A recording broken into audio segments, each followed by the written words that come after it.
지금 현재 일본의 젊은 커플들 사이에서는 공생결혼이란 게 유행을 하고 있다고 합니다. 이 공생결혼이란 게 어떤 거냐면 그냥 쉽게 말하면 계약결혼의 한 가지 형태라고 보시면 될 것 같아요. 그래서 한 공간 안에서 같이 살아가고 있지만서도 같은 각방을 쓰고, 근데 일본은 사실 이렇게 부부 이게 결혼을 하더라도 공생결혼 아니더라도 각방 쓰는 경우가 많거든요. 그래서 각방 따로따로 쓰고, 또 거기서 끝나는 게 아니라 이게 뭐 밥도 따로따로 먹고 그래서 이게 부부인지 남인지 모르는 관계 있잖아요. 그래서 부부라기엔 너무 멀고, 그렇다고 모르는 사람이라기엔 그것보단 조금 가깝고, 지나가다가 오며 가면서 보면서 하이 인사 정도는 하면서, 그러면서 뭔가 이제 그런 결혼이라는 울타리 안에 들어가지만 서로가 굉장히 딱 거리를 두고 서로 지킬 건 지키고 각자 마이웨이를 걸어가는 이런 하나의 형태라고 볼 수 있는데, 사실 뭐 이런 것들이 어제 오늘 일은 아니었죠. 이미 뭐 몇십 년 전부터 나오고 있었어. 그래서 사람들은 이미 다 알고 있습니다. 이 결혼이라는 제도가 가진 치명적인 단점에 대해서 이미 다들 알고 있거든요.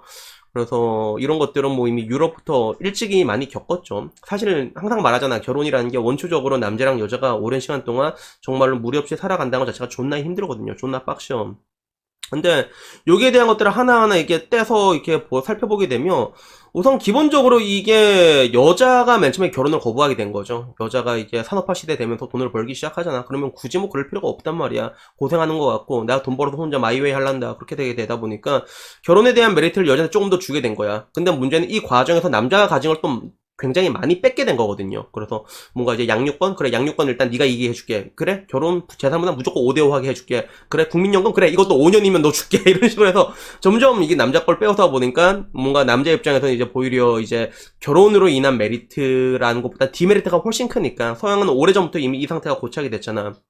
그러다 보니까 서로가 이게 합의를 할 수 있는 조율점이 오게 된 거야. 그래서 서양 같은 경우는 이게 뭐 시민연대 팍스라던가 뭐 스웨덴 쌈부 이런 식으로 결혼에 대한 허들 자체를 굉장히 낮추는 걸로 시작이 된 거죠. 그래서 결혼을 하고 헤어졌을 때 서로 데미지가 없는 방식으로, 그리고 누군가와 이게 원할 때까지 같이 살다가 헤어지고 싶을 때 이게 이혼을 하게 되면 엄청 그게 복잡하잖아. 한쪽이 안 해준다면 밑도 끝도 없단 말이야. 근데 여기에 대해서도 굉장히 간편하게 이혼할 수 있게 되게. 그래서 전 세계적으로 이런 결혼 같은 것들의 추세, 허들을 낮춘 시도가 하나 있고, 다른 하나가 뭐냐면 결혼 자체를 비즈니스화 시키는 거예요. 그래서 이 공생결혼 같은 경우가 이런 식으로 해당이 되는 것들인데, 실제로 이게 유럽 같은 경우는 이 공생결혼 말고도 다양한 형태가 있어요. 그러니까 이 공생결혼이라는 형태는 일본의 민족성에 가장 잘 맞게 나타난 것들이죠. 야, 섹스 조카 그런 거 필요 없어, 그냥 각자만 살자, 이런 식으로 하게 되는 것들인데, 근데 이게 서양 같은 경우는 어떤 경우도 있냐면 그냥 애를 위한 결혼이 있어요. 그래서 캐나다나 이런 되게 많아. 실제로 전체 결혼의 한 5% 이상 될 정도로 그냥 애를 낳기 위해서 결혼을 하는 거야. 그래서 이 계약, 결혼 조건의 계약이 뭐냐면 애가 20살이 될 때까지, 성인이 될 때까지 유지하고, 그때가 돼서도 이제 마음 통하면 같이 살기로 하고, 아니면 그때 이혼하기로 하고, 문제는 그 애가 어른이 되기 전에, 20살이 되기 전에 한쪽이 사랑하는 사람이 생길 수가 있잖아. 이혼을 요구하게 되면 그때는 양육권 다 털리는 걸로, 이런 식으로 계약을 해버리거든요. 그래서 이렇게 함으로써 좋은 점은 뭐냐면, 기본적으로 사람은 혼자 사는 것보다 둘이 사는 게 괜찮단 말이야. 둘이 사는 게 혼자 사는 것보다 나을 수밖에 없거든요. 그래서 뭐 이게 같은 공생결혼으로 예를 들자면, 일단 집세 일단 하나 나가잖아. 하나 와리깡 하면 되잖아. 와리깡 이렇게 절반하면 돈 비용 적게 나가고, 그리고 집안일 같은 경우도 이게 세탁기가 하는 거란 말이야. 그리고 집안일은 늘상 말하지만 힘든 게 아니에요. 귀찮은 거란 말이야. 그거는 세탁기에 한 명 돌리나 4명 돌리나 별 차이 없거든요. 요리도 1인분 하나 4인분 하나 별 차이 없단 말이야. 이 가운데서 이제 서로 역할 분담을 딱 칼같이 하게 되면 이 부분에서 이익을 누릴 수가 있거든. 창조 경제란 말이야. 그래서 물론 이 조항에 서로 야, 네 거 한번 빨아줄게, 니 내 거 한번 빨아도, 이게 들어가는 경우도 있어. 일본 내에서도 실제로 그런 게 있거든. 근데 그게 뭐 넣고 싶으면 넣어도 되고, 그게 없어도 괜찮으면 안 넣어도 된단 말이야. 그래서 결론적으로 제가 말하고 싶은 것들은 그래요. 이런 것들이 앞으로 생길 수밖에 없는 이유는 그래.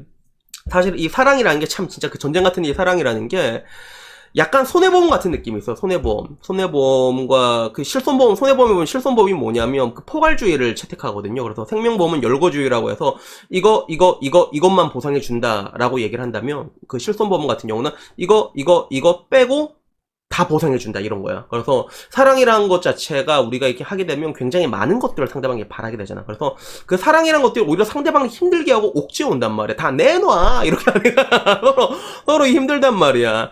그래서 우리가 이게 인간관계에서도 그러잖아. 선을 끄라고 선. 그러니까 이 선 자체를 그냥 부부 사이에 쫙 그어버리는 거란 말이야. 서로 지킬 것만 지킵시다. 이렇게 되면 제가 늘상 결혼에서 강조했던 평화. 이 평화는 획득할 수 있거든. 그래서 이 결혼이란 게 단순히 공생을 떠나가지고 결론적으로 여기에 있는 핵심적인 요소는 우리가 서로 건드릴 거 건드리지 말고 이건 존중하고. 그래서 시댁 같은 경우도 이게 뭔가 이게 내가 준다고 생각하면 열받는데 서로 비즈니스라는 해서 야 네가 한 번 가면 나도 한 번 간다라고 하면 화낼 일이 없거든 사실. 그래서 어떻게 보면 그런 것들을 하나의 제도화를 한다고 보면 되는 거예요. 그래서 이런 것들이 앞으로 생길 수밖에 없는 이유는 사실 그래. 아까 말한 것처럼 둘이 살면 혼자보다 더 나아야 되거든. 근데 사실 둘이 살다 보면 혼자보다 못한 경우가 굉장히 많단 말이야 그게.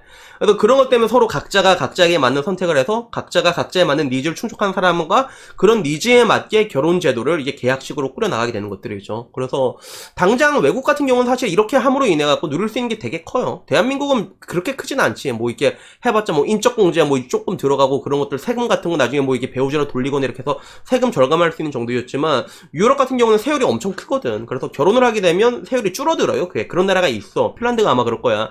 근데 대한민국도 아마 이런 부분에 대해서 지금 같은 말도 안 되는 저출산과 이게 고령화가 연속으로 오고 있잖아. 그러다 보면 어떤 식으로든지 이제 뭐 이렇게 세금을 때리게 되면 싱글스 같은 게 나올 수밖에 없는 그런 구조란 말이야. 그래서 뭐 그런 식으로 되다 보면 그럼 아까 내가 말한 것처럼 이런 계약을 통해 갖고 서로가 지킬 것만 지키면 더 얻을 수 있는 것들이 많잖아. 그러면 이런 것들이 알게 모르게 생길 수밖에 없는 것들이죠.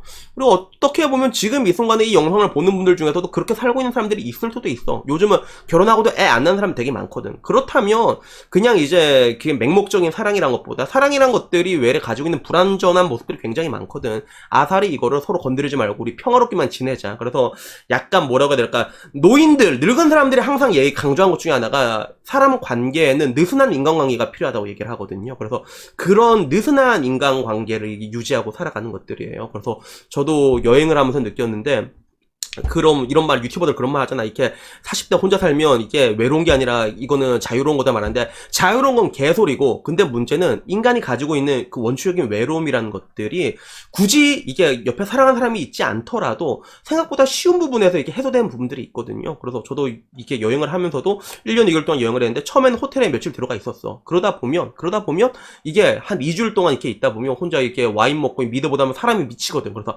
아 이래서 사람이 미치는구나 싶으면 그냥 게스트하우스 간단 말이야. 그러면 거기 가면 오만 애들 다 있거든. 미치는 놈들 졸라 많단 말이야. 짜증도 나고. 근데 그래도 그런 애들이라도 이렇게 보면서 하이 얘기하면서 요즘 대만은 좀 잘 빨고 다니냐 이렇게 얘기하는 게 괜찮단 말이야. 그러다가 그런 애들한테 너무 시달리면 또 다시 호텔에 들어가.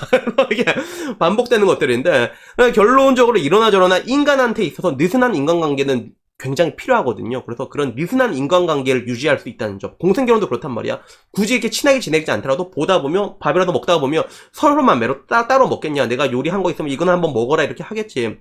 그 이상에 대해서 사상에 대해서 건드리지도 않고 터치하지도 않고 이런 식으로 쭉 유지하는 이런 인간관계라는 것들이 결국엔 이런 것들이 맞는 사람 둘이서 만나게 되면 굉장히 좋다는 것들이에요. 그래서 내가 이 이야기를 내 친구들한테 여자한테 해본 적이 있거든. 좀 이게 근데 되게 재밌는 거는 이러한 이야기에 대해서 여자가 능력이 좋을수록 있잖아. 이런 공생결혼 같은 거에 대해서 적극적으로 찬성하는 그런 경향이 있더라고요. 그래서 이거는 어쩔 수가 없는 것 같아. 여자도 뭔가 좀 능력 있고 이러다 보면 대한민국에서만 공통적으로 이렇게 발견되는 것 중에 하나인데 그 스트레스가 되게 많단 말이에요. 여자가 결혼을 못하게 되면. 다른 나라에서는 결혼 못한다 안 한다 이거하고 뭐라고 지랄 안 하는데 대한민국 그놈의 오지랖 있잖아. 그것 때문에 엄청나게 이게 괴롭힘을 당하거든. 여기에 대해서 탈출하는 것도 있고, 그리고 그거 말고도 이제 자기 개인적인 성향도 되게 강하단 말이야. 보통 알파골들은 보통 다 그렇거든. 그래서 서로 이렇게 뭔가 아까 내가 말한 그런 느슨한 인간관계에 대해서 야 그거 되게 괜찮겠다, 되게 긍정적으로 생각하는 사람들이 되게 많거든요.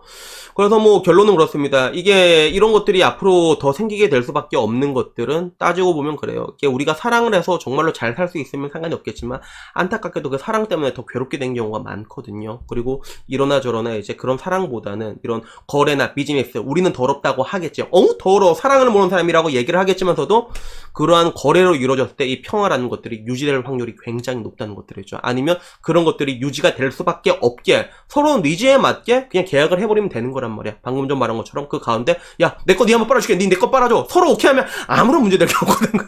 그거 넣거나 아니면 애를 낳고 싶다 그러면 애 낳고 싶은데도 사생활 같은 건 존중받고 싶다 그러면 이제 거기에 대해서 이제 아까 말한 것처럼 애가 20살 때까지만 우리가 사는 걸로 하되 약간 이제 그 전에 이제 사랑하는 사람이 있어도 나가면 양육권은 개 털리는 걸로. 그래서 서로 각자 간에 맞는 그러한 계약 형태로 이제 제가 말했던 평화라는 걸 지켜나가는 그런 느슨한 인간관계를 유지하는 이런 것들이 앞으로는 이제 많이 생길 수밖에 없다. 뭐 저는 일단 그렇게 생각을 합니다. 여튼간에 그래서 오늘은 뭐 이런 희한한 제도라고, 희한한 제도 아니지. 사실 이건 앞으로 생길 수밖에 없는데 한국에선 이게 굉장히 생소할 거야. 왜? 대한민국이라는 나라는 누구보다도 가부장적인 걸 싫어하면서도 누구보다도 좋아하는 나라거든. 그렇기 때문에 지금 내가 이 얘기를 하면 저 개또래 같은 새끼라고 말하는 사람 분명히 있겠지만서도 앞으로 이렇게 될 수밖에 없다는 거 미리 말씀드립니다. 그리고 그때가 되면 또 이 영상은 또 성지가 되겠지. 여튼 오늘 영상 여기까지고요. 다음엔 뭐 조금 더 재밌는 거 보게 되면 또 그걸로 영상 하나 찍어서 올리도록 하겠습니다. 오늘 영상 여기까지입니다. 이상입니다. 감사합니다.